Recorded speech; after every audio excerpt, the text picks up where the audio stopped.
नमस्कार। हम इस वीडियो की शुरुआत एक उदाहरण से करते हैं। मैं बचपन से ही मेरे पिताजी को देखता आ रहा हूँ, चूँकि वो किसान है और आप भी अगर किसान या किसान परिवार से रूबरू है तो आप इस बात को जानते हैं कि जहाँ बारानी कृषि होती है, हमारे चुरू ज़िले में सुजानगढ़ के आसपास पानी मीठा नहीं है, तो हम वर्षा वाली कृषि पर ही निर्भर है, जो कि साल में एक बार फसल बोई जाती है। तो जैसे ही जून जुलाई में फसल बोते हैं और नवंबर के आसपास फसल काट लेते हैं, तो भी नवंबर के बाद भी मेरे पिताजी अक्सर खेत जाते हैं और कुछ न कुछ कार्य हल्का फुल्का करते रहते हैं, जैसे बाड़ बनाना हो, कोई छोटे मोटे पौधे हैं उनको उखाड़ना हो, देखभाल करनी हो। तो वो इंतज़ार नहीं करते कि जब अगली मई या जून में बारिश होगी तभी हम खेत जाएंगे, तभी संभालेंगे। तो इससे क्या तात्पर्य हुआ कि कोई भी किसान है तो वो अपने कार्य में लगा रहता है, ये इंतज़ार नहीं करता कि बारिश कब होगी, कितनी होगी, होगी कि नहीं होगी, जल्दी होगी कि लेट होगी। उनको पता है कि होनी है और उम्मीद है कि होनी है, ईश्वर की कृपा से होगी।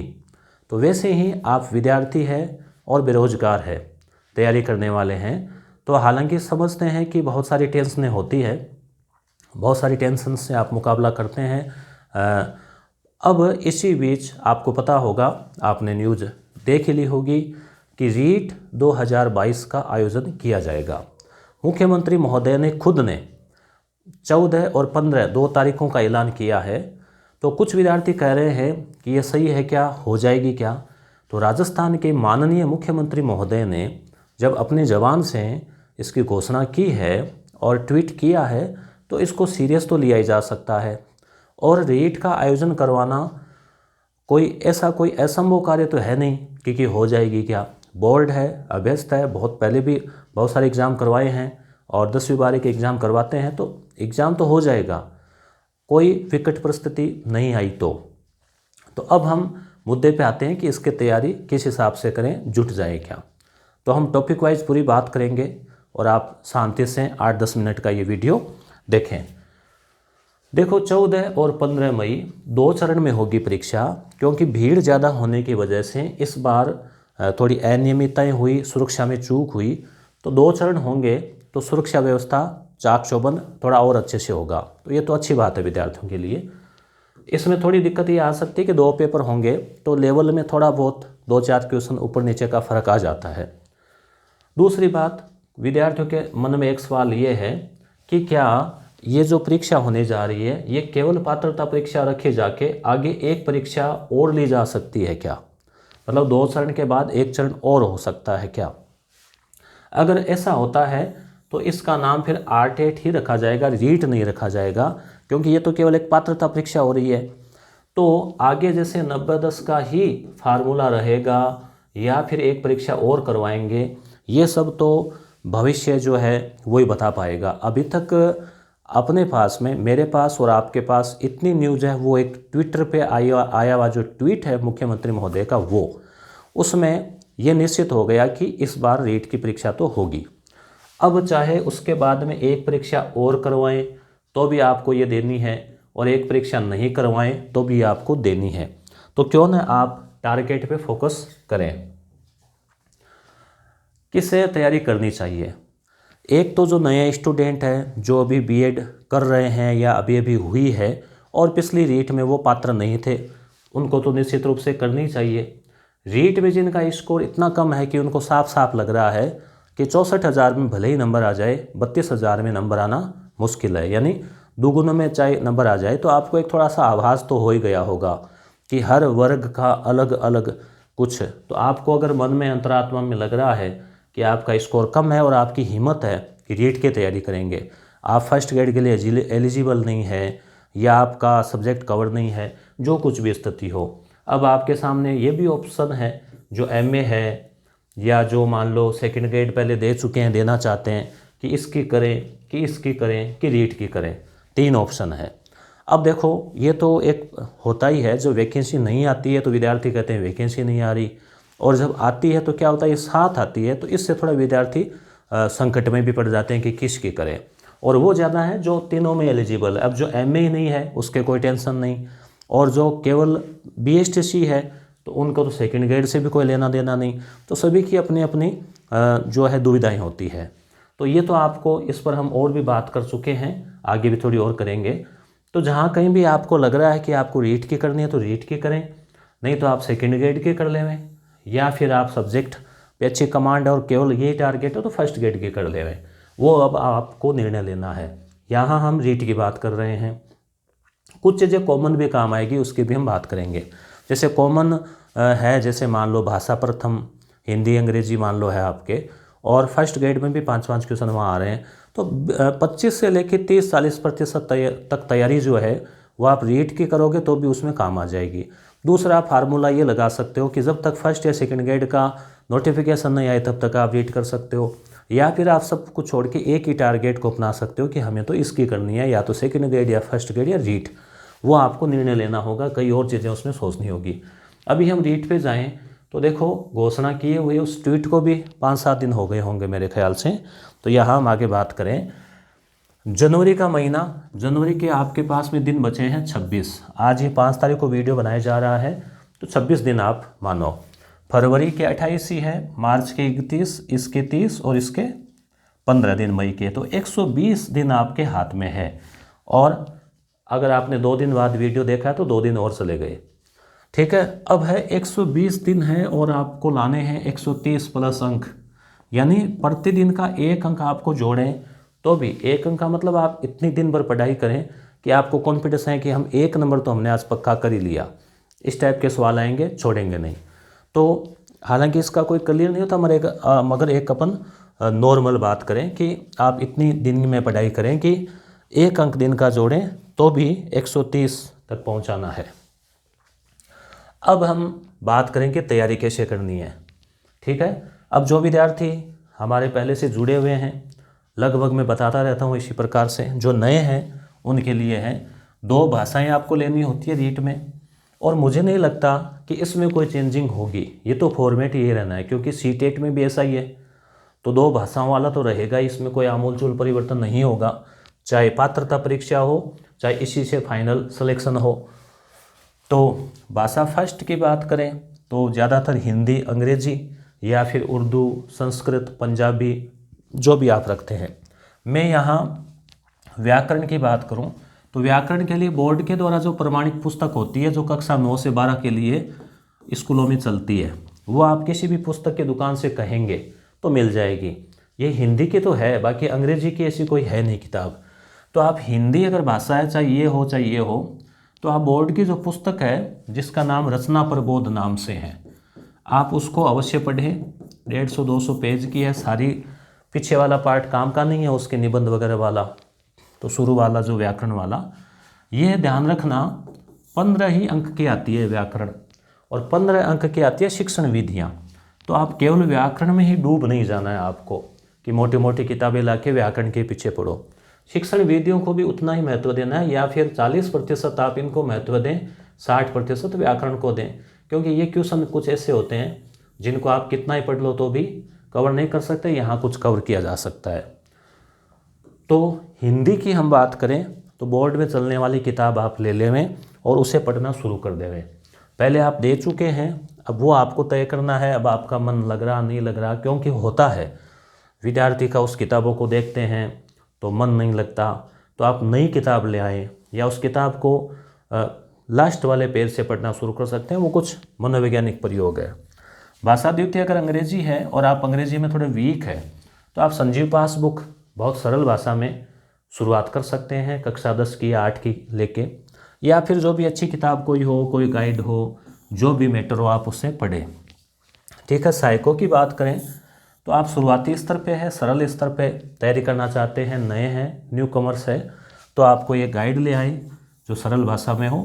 किताब की दुकान में आपको आराम से उनको कहते ही अपने आप ही वहाँ 4-5 गाइड मिलेगी, एक आप ले लेवें जो आपके अच्छी लगे, जिसका नाम आपने सुना हो, दुकान वाले सजेस्ट करें, जो भी आपको अच्छी लगे।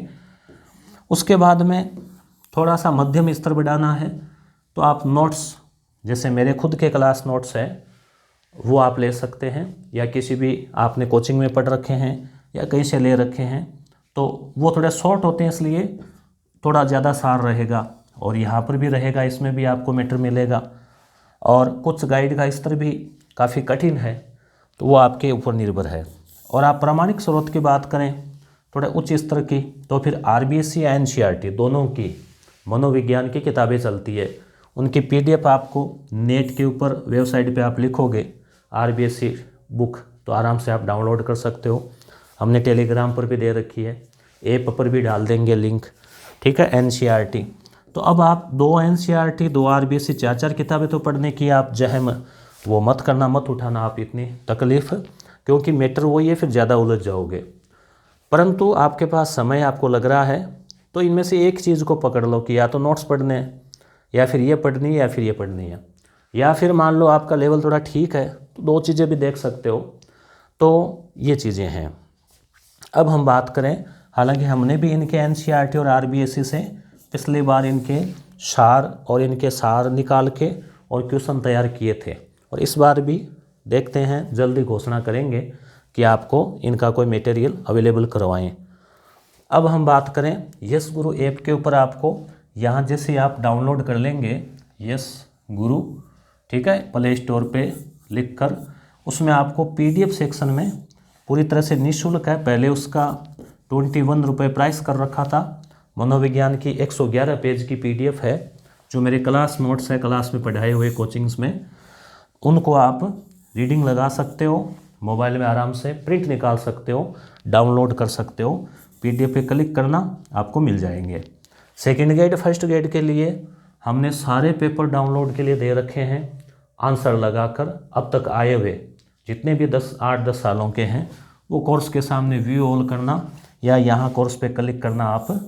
ये हिंदी व्याकरण के यहाँ पे लगभग 500 क्वेश्चन बहुत ही शानदार उच्च स्तरीय लेवल के हमने दे रखे हैं। आप पहले वो रचना प्रबोध पढ़ें, उसके बाद में आप यहाँ से पूरी तरह से निःशुल्क है ये, यहाँ पर आप प्रयास कर सकते हैं। ये कुछ कोर्सेज है।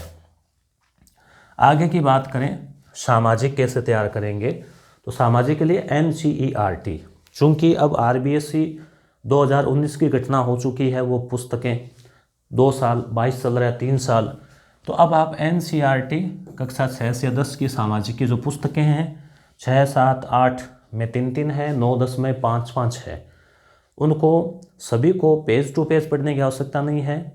जो आपके सिलेबस में हो वो पढ़ें, और हम कोशिश करेंगे समय मिला तो आपको टॉपिक को चिन्हित करके भी बता देंगे कि कौन कौन से हैं। आप स्वयं भी कर सकते हैं, सिलेबस जो है वो उसके आधार पे। सिलेबस भी वो ऐप में सिलेबस वाले पीडीएफ में मिल जाएगा। 2021 में विज्ञान की बात करें तो उत्तम जी जो है, जिनके अच्छा स्कोर रहा, मैंने बताया था 140, उन्होंने पूरा एकदम छांट के पीडीएफ बना के दी है। 30 में से 27 क्वेश्चन विज्ञान के पूरे आए 6 से 10 तक की किताबों से। सामाजिक में भी आए, हालांकि सामाजिक में थोड़ा सा पेपर में कुछ समसामयिकी टाइप के डाल के थोड़ा सा ये कैलकुलेशन बिगड़ गया था, फिर भी एक अच्छा स्कोर कवर हो रहा था। लगभग मेरे ख्याल से 24-25 तो सामाजिक में भी कवर हो रहे थे। तो आपको क्या करना है, सामाजिक के हो या आप विज्ञान के हो, चूँकि कॉमर्स वाले सामाजिक में शामिल होंगे, आर्ट वाले सामाजिक में शामिल होंगे, विज्ञान वाले विज्ञान में शामिल होंगे। आपने ग्रेजुएशन में कोई भी भाषा पढ़ी है तो आप भाषा के शिक्षक भी बन सकते हैं। भाषा नहीं पढ़ी है तो भी आपको 2 भाषाएं लेनी पड़ेगी, परंतु आप उस भाषा के शिक्षक नहीं बन पाएंगे। और आपने कोई भी कला का विषय पढ़ा है आर्ट वाला, जो कि जैसे मानविकी यानी कि इतिहास, भूगोल, राजनीति, अर्थशास्त्र, लोक प्रशासन इत्यादि, तो आप सामाजिक से भी पात्र बन जाते हैं, और आर्ट ये साइंस वाले विज्ञान से। तो अब आपको जैसे इन किताबों को किस तरह से पढ़ना है, पहले आप जैसे 6ठी क्लास की किताबें ली, किसी भी स्टूडेंट से आस पड़ोस से मांग के आप ले सकते हैं। अगर कोई थोड़ा इकोनॉमिकली प्रॉब्लम है तो, कि भी एक बार किताब देना 5 दिन में वापस दे दूंगा, तो आप उसमें पेन से अंडरलाइन कर लें, ठीक है, खास चीज़ें जो फैक्ट आपको लगता है कि परीक्षा में आ सकता है। इसके लिए आपको क्या करना है, रीट के अब तक जो पेपर हुए हैं 4 या 5 हो गए क्या, उनको ज़रूर देखें, आपको पता लगेगा कि कैसे क्वेश्चन पूछे गए हैं। और हम कोशिश करेंगे ऐप में भी वो पेपर डालें। जैसे ही हम कोई भी टेस्ट सीरीज चलाते हैं पहले वो पेपर देते हैं, तो देखते हैं संजय पाल जी सर कुछ घोषणा कर सकते हैं 12 जनवरी को। तो पहला काम ये हुआ, पेन से अंडरलाइन करने का। दूसरा काम, फिर आप अगले दिन पढ़ें या उस किताब को दोबारा रिवीजन करें, उस समय आप फिर हाईलाइट कर लें। उस समय हाईलाइट करें तो और कम चीज़ों को करें, यानी जो अंडरलाइन की कुछ उनको भी छोड़ें, क्योंकि वो आपको लगेगा कि ये तो ज़्यादा इंपॉर्टेंट नहीं है, ये आपको याद हो गई तो उसको छोड़ें। तो ये पहले थोड़ा शॉर्ट हुआ किताब का, ये उसका और शॉर्ट हो गया। और फिर आप तीसरे चरण में जब आप पुनः उसकी रीडिंग लगाएं या फिर आप उसका अगले दिन रिवीजन करें, तो आप जैसे उसके नोट्स, ये जो है नोट्स, तो वो आप बनाएं, ठीक है। और नोट्स में क्या करना, आपको शॉर्ट बनाना है और फैक्ट उसमें डालने हैं। मतलब यानी कि कम हो, ये नहीं कि किताब पूरी की पूरी छाप दी, बहुत टाइम लग जाएगा, मेहनत लग जाएगी। परीक्षा उपयोगी अति महत्वपूर्ण फैक्ट ही आप लिखें उसमें, फिर आपको ये लगे कि अब उस किताब को आपको दोबारा देखने की आवश्यकता नहीं है। तो इस तरह से जो है ना आपका रहेगा। अब आपको मैं इस वीडियो के माध्यम से एक टारगेट दे रहा हूँ, 30 दिन का आप टारगेट लेके चलें और 30 दिन बाद हम पुनः चर्चा कर लेंगे कि आपकी तैयारी क्या रही। आप कमेंट कर सकते हैं, बीच में कर सकते हैं, वीडियो के नीचे हमारे टेलीग्राम चैनल पे आप बता सकते हैं कि आपने ये कर लिया। एक नॉर्मली एक गुरु से आप नैतिक वादा कर सकते हैं कि भाषा प्रथम, भाषा द्वितीय डेली इनको देखनी है, साइको डेली देखनी है, और एक सामाजिक या विज्ञान की किताब आपको डेली देखनी है। कक्षा 6 से शुरू करें। 3 घंटे अगर आप इनको देते हैं, 1 घंटा 1 घंटा 1 घंटा और 2 घंटे आप सब्जेक्ट को देते हैं, तो एवरेज आप 5 घंटे की पढ़ाई करके बहुत शानदार स्कोर आप ला सकते हैं आज से शुरू करें तो। और आपके पास में 120 दिन है हाथ में, 5 घंटे डेली देते हैं। अब किसी के पास समय ज़्यादा है तो ज़्यादा दें, समय कम है तो कम दें, परंतु क्वालिटी टाइम दें। क्वालिटी टाइम इसको मैनेज कर सकते हैं, जैसे मान लो एक को छोड़ दो आप, जो आपको ठीक लग रहा है या इजी लग रहा है, जैसे कोई भी भाषा इजी लग रही हो या लग रही, उसको छोड़ दो, समय कम है तो बाकी चीज़ देख लो। इसको 2 नहीं तो 1 घंटा दे दो, ज़्यादा रहे तो ज़्यादा समय दे दो। वो आपको अपना मैनेज करना है, जिसकी जैसी परिस्थितियाँ हैं उसको उसके अनुसार मैनेज करना पड़ेगा। तो बात क्या रही कि रीट की परीक्षा होने तय है, मई में होने तय है। किसी वजह से आगे बढ़ जाए तो वो आगे बढ़ी हुई है तब तय है। तो आपको अगर खुद ने तय कर लिया है कि रीट की तैयारी करनी है, तो ये थोड़ा सा एक मार्गदर्शन, एक गाइडलाइन मैंने आपके लिए तैयार की। ठीक लगी कमेंट करके बता सकते हैं। धन्यवाद।